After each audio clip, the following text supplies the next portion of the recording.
नमस्कार बच्चों।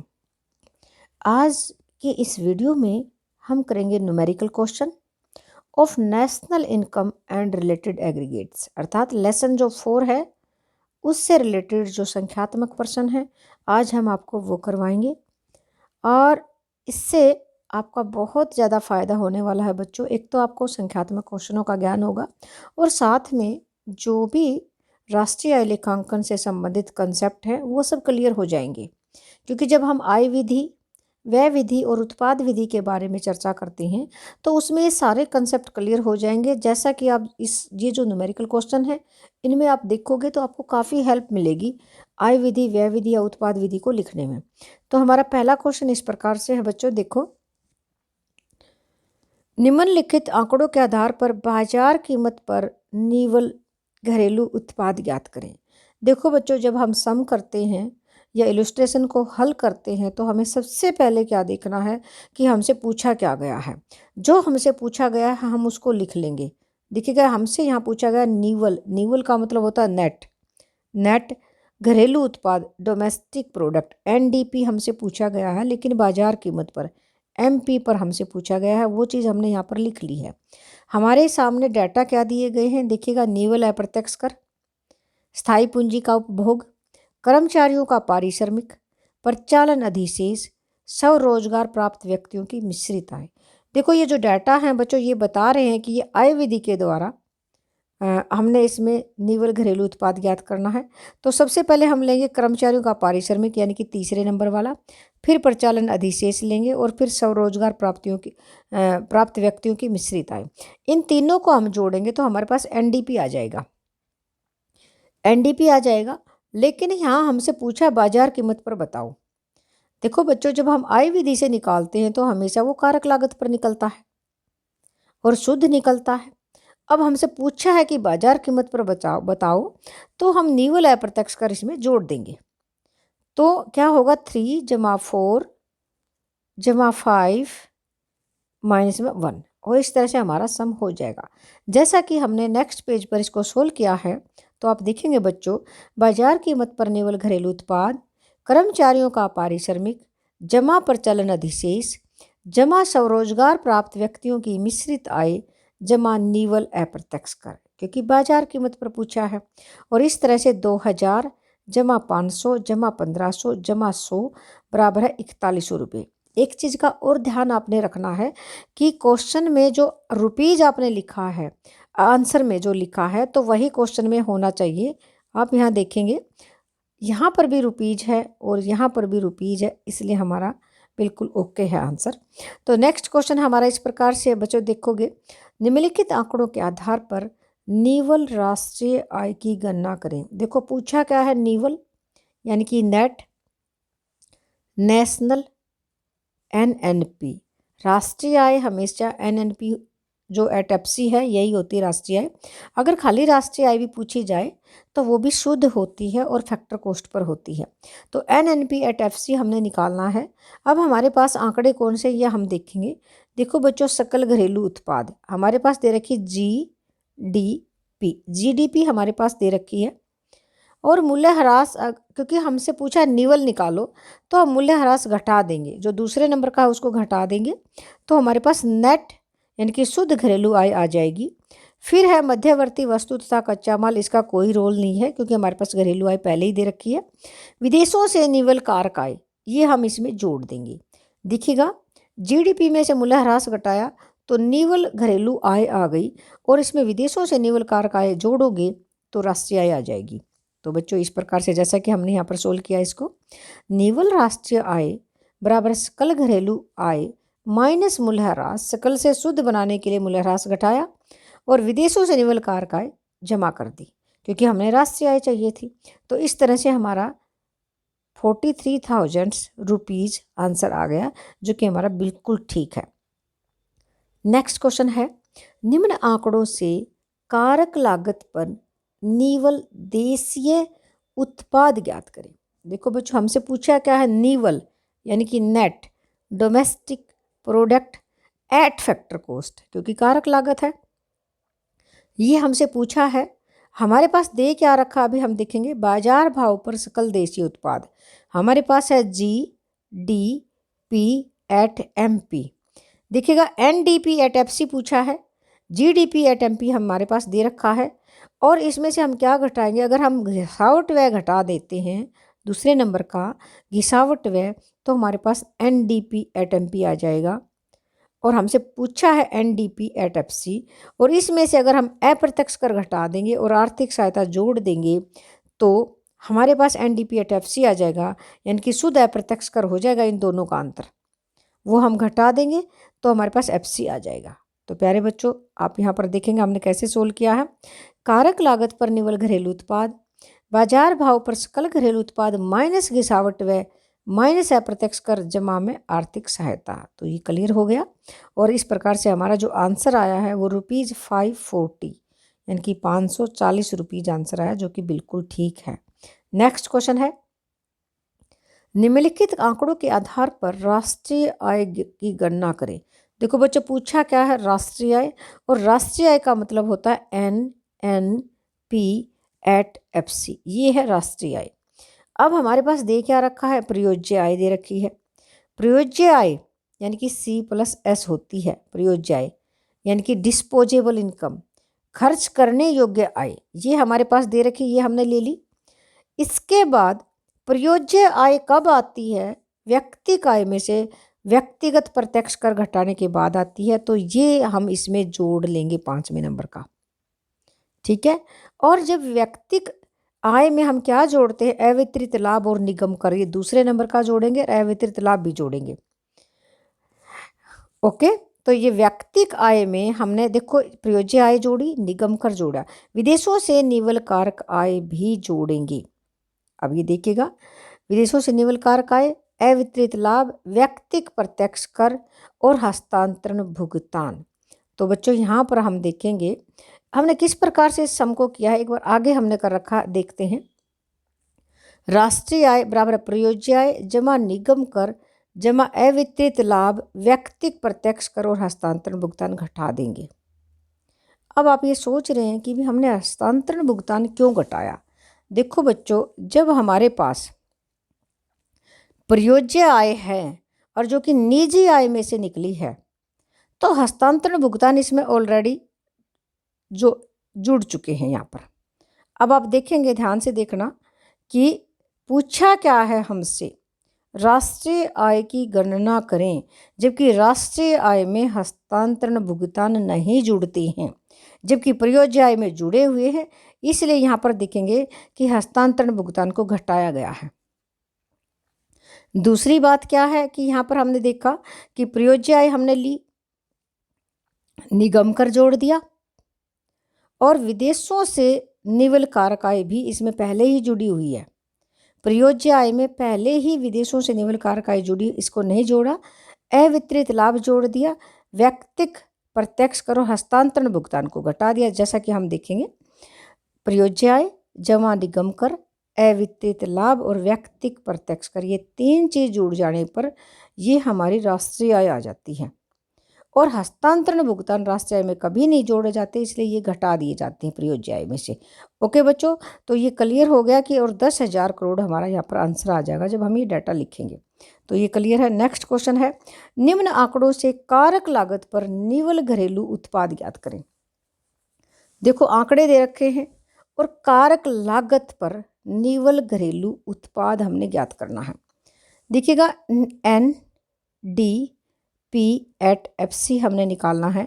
हमारे पास दे क्या रखा है, बाजार मूल्य पर सकल घरेलू उत्पाद, पूछा है कारक लागत पर, और सकल दे रखा है यहाँ पर N पूछा है, यानी कि शुद्ध पूछा है। तो देखिएगा बच्चों, बाजार मूल्य पर है तो अप्रत्यक्ष कर घटा देंगे, आर्थिक सहायता जोड़ देंगे और घिसावट व्यय भी घटा देंगे, फिर हमारे पास आंसर आ जाएगा। देखिए यहाँ पर ध्यान से, कारक लागत पर निवल घरेलू उत्पाद, बाजार मूल्य पर सकल घरेलू उत्पाद माइनस अप्रत्यक्ष कर जमा आर्थिक सहायता और माइनस घिसावट। तो ये क्लियर हो गया, और इस तरह से हमारा 5400 करोड़ रुपीज आंसर आ जाएगा। नेक्स्ट क्वेश्चन है, निम्नलिखित आंकड़ों के आधार पर साधन लागत पर शुद्ध राष्ट्रीय उत्पाद निकालें। देखो दोबारा से, निम्नलिखित आंकड़ों के आधार पर साधन लागत का मतलब है कारक लागत पर शुद्ध राष्ट्रीय उत्पाद निकालें। इसका मतलब है NNP@FC इक्वल टू बाजार मूल्य पर शुद्ध राष्ट्रीय उत्पाद या राष्ट्रीय आय आएगा, यहाँ पर ये लिखना भूल गए, आय, हाँ, बाजार मूल्य पर शुद्ध राष्ट्रीय आय 1000, यहाँ पर हम 1000 लिख लेते हैं। और ये देखो राष्ट्रीय आय है बाजार मूल्य पर, और पूछा क्या है साधन लागत पर, तो बिक्री कर हम घटा देंगे और आर्थिक सहायता जोड़ देंगे, -80 जमा में 100 आर्थिक सहायता। इस प्रकार से देखिएगा, बिक्री कर हमने घटाया और आर्थिक सहायता जोड़ दिया, तो 1000 में जब हम 100 जोड़ेंगे तो 1100, और इसमें से 80 घटा देंगे, तो इस प्रकार से हमारा आंसर है, आप यहाँ पर देखेंगे 1020 रुपये आ जाएगा। देखिएगा बच्चों, साधन लागत पर शुद्ध राष्ट्रीय उत्पाद बराबर है बाजार कीमत पर शुद्ध राष्ट्रीय उत्पाद माइनस बिक्री कर जमा आर्थिक सहायता, जो कि यहाँ पर दिखाया गया है। नेक्स्ट क्वेश्चन है, निम्न आंकड़ों की सहायता से बाजार कीमत पर शुद्ध राष्ट्रीय उत्पाद निकालें। यहाँ पर क्या पूछा गया है, देखिएगा दोबारा से, बाजार कीमत पर शुद्ध net national product at MP, ये हमसे पूछा गया है। और देखिएगा NNP@MP निकालना है। उत्पादित वस्तुओं व सेवाओं का मूल्य, यहाँ पर वस्तुओं का मूल्य दे दिया, और वस्तुओं के मूल्य में घिसावट व्यय भी शामिल होता है, घिसावट व्यय भी दे दिया। विदेशों से प्राप्त शुद्ध साधन आय, तो ये भी दे दिया। हमारे पास राष्ट्रीय आय निकालनी है, तो कैसे हमने इसको निकाला, देखेंगे यहाँ पर, बाजार कीमत पर शुद्ध राष्ट्रीय उत्पाद, उत्पादित वस्तुओं व सेवाओं का मूल्य माइनस घिसावट जमा विदेशों से प्राप्त शुद्ध साधन आय, तो हमारे पास आ गई राष्ट्रीय आय। तो ये देखिएगा बच्चों 3920 करोड़ रुपए। कैसे, आप ये देखिएगा, देखो उत्पादित वस्तुओं और सेवाओं का मूल्य बाजार कीमत पर ही होता है, बाजार का मूल्य, तो ये बाजार कीमत पर पहले ही दे रखा है। और शुद्ध पूछा है, जबकि घिसावट भी इसके अंदर शामिल होती है, और हमने फिर घिसावट घटा दी इसमें से, तो वो शुद्ध आ जाएगा। और ये था घरेलू आय, और इसमें विदेशों से शुद्ध साधन आय जोड़ा तो राष्ट्रीय बन गया, जैसा कि यहाँ दिखाया गया है। ओके बच्चों, क्लियर हो गया होगा। नेक्स्ट क्वेश्चन है, व्यक्तिगत आय निकालें। व्यक्तिगत आय या व्यक्तिक आय या पर्सनल इनकम, यहाँ पर हम निकालेंगे पर्सनल इनकम। तो वो कैसे निकालेंगे पर्सनल इनकम या व्यक्तिगत आय कैसे निकालेंगे, देखो जो निजी आय होती है, हमारे पास आंकड़े दे रखे, निजी आय, लाभ कर और कंपनियों की बचत। देखो निजी आय में से लाभ कर और कंपनियों की बचत घटा देंगे तो व्यक्तिक आय आ जाएगी, जैसा कि हमने निकाला है। देखिए, व्यक्तिक आय बराबर है निजी आय माइनस लाभ कर माइनस कंपनियों की बचत। तो देखो 6020 माइनस 20 माइनस 100 बराबर है 5900 रुपीज़, ये व्यक्तिक आय आ गई। ओके बच्चों, नेक्स्ट क्वेश्चन है, निम्न तालिका से खर्च करने योग्य आय निकालें। देखो बच्चों, खर्च करने योग्य आय कौन सी होती है, डिस्पोजेबल इनकम। इसको प्रयोज्य आय हम बोलेंगे, प्रयोज्य आय अंग्रेजी में बोलेंगे डिस्पोजेबल इनकम। तो ये जो प्रयोज्य आय निकालनी है हमने, अब हमारे पास है निजी आय और लाभ कर, प्रत्यक्ष कर और कंपनियों की बचत। देखो बच्चों, जब निजी आय में से लाभ कर यानी कि निगम कर और कंपनियों की बचत घटाएंगे तो हमारे पास व्यक्तिक आय आ जाएगी, और व्यक्तिक आय में से जब हम प्रत्यक्ष कर हटाएंगे तो प्रयोज्य आय आ जाएगी। इसका मतलब हमने ये सभी चीज़ें, तीन के तीन चीज़ें यहाँ से घटानी है, जैसा कि हमने घटा रखा है। देखिएगा, खर्च करने योग्य आय निजी आय माइनस में लाभ कर माइनस प्रत्यक्ष कर माइनस कंपनियों की बचत, और ये हमारे पास आ गई डिस्पोजेबल इनकम। अब देखो, डिस्पोजेबल इनकम या प्रयोज्य आय कुछ भी हो, लेकिन जो चीज़ हमसे जिस नाम से पूछी गई है उसी नाम से हमने उत्तर देना है। खर्च करने योग्य आय यानी कि डिस्पोजेबल इनकम या प्रयोज्य आय। आपको क्लियर होना चाहिए कि इसका क्या मतलब है। इसका मतलब है डिस्पोजेबल इनकम या प्रयोज्य आय। ओके, नेक्स्ट है, निम्न आंकड़ों से कारक लागत पर निवल घरेलू उत्पाद ज्ञात करें। देखो बच्चों, कारक लागत पर NDP एट एफसी, ये हमने ज्ञात करना है। हमारे पास आंकड़े हैं, बाजार कीमतों पर सकल घरेलू उत्पाद है और घिसावट घटा देंगे तो ये नीवल आ जाएगा, जैसा कि यहाँ पूछा गया है। और बाजार कीमतों पर हमसे पूछा कारक लागतों पर, तो अप्रत्यक्ष कर हम घटाएंगे और आर्थिक सहायता जोड़ देंगे और जो पूछा वो हमारा निकलाएगा, जैसा कि हमने किया है। देखेंगे, कारक लागत पर निवल घरेलू उत्पाद, बाजार कीमतों पर सकल घरेलू उत्पाद माइनस घिसावट, घिसावट घटाने के बाद ये शुद्ध बन जाता है और अप्रत्यक्ष कर घटाने के बाद और आर्थिक सहायता जोड़ने के बाद ये कारक लागत पर बन जाता है। तो ये हमारा आंसर आ गया 525 करोड़ रुपीज। ओके बच्चों, नेक्स्ट क्वेश्चन है, निम्नलिखित आंकड़ों के आधार पर राष्ट्रीय आय ज्ञात करें। देखो बच्चों, जब राष्ट्रीय आय की बात की जाती है तो इसका मतलब होता है एनएनपी, एनएनपी एट एफसी। अब ये देखिएगा, परियोज्य आय हमने यहाँ से दी हमें, निगम कर, विदेशों से निवल कारक आय, अवितरित लाभ, व्यक्तिक प्रत्यक्ष कर और हस्तांतरण भुगतान। देखिएगा, पूछा क्या है, राष्ट्रीय आय पूछी है। राष्ट्रीय आय पूछे तो जो प्रयोज्य आय है, प्रयोज्य आय में हस्तांतरण भुगतान शामिल होते हैं और जबकि राष्ट्रीय आय में नहीं होते हैं, तो एक तो हस्तांतरण भुगतान हमने घटाना है। और जो प्रयोज्य आय है इसमें निगम कर और अवितरित लाभ ये दोनों जुड़ेंगे, जमा में प्रत्यक्ष व्यक्तिक कर ये भी जुड़ेंगे और हस्तांतरण भुगतान हम घटा देंगे। और देखिएगा, प्रयोज्य आय में पहले ही विदेशों से निवल कारक आय जुड़े होते हैं। क्या होते हैं, प्रयोज्य आय में पहले ही विदेशों से निवल कारक आय जुड़ी होती है, जैसा कि आप नेक्स्ट पेज पर आप देख रहे हैं, एक बार देखेंगे ध्यान से। राष्ट्रीय आय, प्रयोज्य आय जमा निगम कर जमा अवितरित लाभ जमा प्रत्यक्ष व्यक्तिक कर और माइनस में हस्तांतरण भुगतान, क्योंकि राष्ट्रीय आय में कभी भी हस्तांतरण भुगतान नहीं जोड़े जाते हैं। ओके बच्चों, तो यहाँ पर हम देखेंगे 9,000 जमा 800 जमा 150 जमा 100 माइनस 50 बराबर 10,000 करोड़ रुपीज। तो ये क्लियर हो गया। नेक्स्ट क्वेश्चन है, निम्नलिखित आंकड़ों की सहायता से निवल राष्ट्रीय प्रयोज्य आय का आंकलन करें। बहुत बहुत इम्पोर्टेंट क्वेश्चन है ये, क्योंकि इसने पूछा निवल यानी कि नेट, और ये है राष्ट्रीय प्रयोज्य आय। एक होती व्यक्तिक प्रयोज्य आय, जबकि ये है राष्ट्रीय प्रयोज्य आय, यानी कि एक राष्ट्र को खर्च करने, राष्ट्र की खर्च करने योग्य आय, चाहे वो उसको खर्च करे चाहे उसको जमा करे, यानी कि बचाए, बचत करे। तो C+S जैसे व्यक्तिक प्रयोज्य आय होती है, इसी प्रकार से राष्ट्र की राष्ट्रीय प्रयोज्य आय होती है, चाहे वो कितना ही खर्च करे और कितना ही बचाए, वो उसकी मर्जी है। तो राष्ट्रीय प्रयोज्य आय हमेशा राष्ट्रीय आय से ज़्यादा होती है, लेकिन यहाँ इसने शुद्ध पूछी है और राष्ट्रीय प्रयोज्य आय में शुद्ध अप्रत्यक्ष कर शामिल होते हैं, हस्तांतरण भुगतान भी शामिल होते हैं, जबकि राष्ट्रीय आय में अप्रत्यक्ष कर यानी कि शुद्ध अप्रत्यक्ष कर शामिल नहीं होते हैं और हस्तांतरण भुगतान भी शामिल नहीं होते। तो देखिएगा इस क्वेश्चन को कैसे निकाला है। बाजार कीमत पर सकल घरेलू उत्पाद ये जुड़ेगा। देखो बच्चों, ये बाजार कीमत पर है तो ये पहले ही राष्ट्रीय प्रयोज्य आय में जो होती है, राष्ट्रीय प्रयोज्य आय उसमें शुद्ध अप्रत्यक्ष कर जुड़ते हैं, तो पहले ही बाजार कीमत पर है, ठीक है। सकल घरेलू उत्पाद है, विदेशों से निवल कारक आय ये जुड़ेगी, क्योंकि हमने राष्ट्रीय आय निकालनी है। राष्ट्रीय प्रयोज्य आय निवल कारक आय जुड़ेगी, जमा में निवल अप्रत्यक्ष कर ये नहीं जुड़ेगा। क्यों नहीं जुड़ेगा, क्योंकि पहले ही ये बाजार कीमत पर है। अचल पूंजी का उपभोग हमसे निवल पूछा है, जबकि ये सकल है इसलिए ये घटेगा।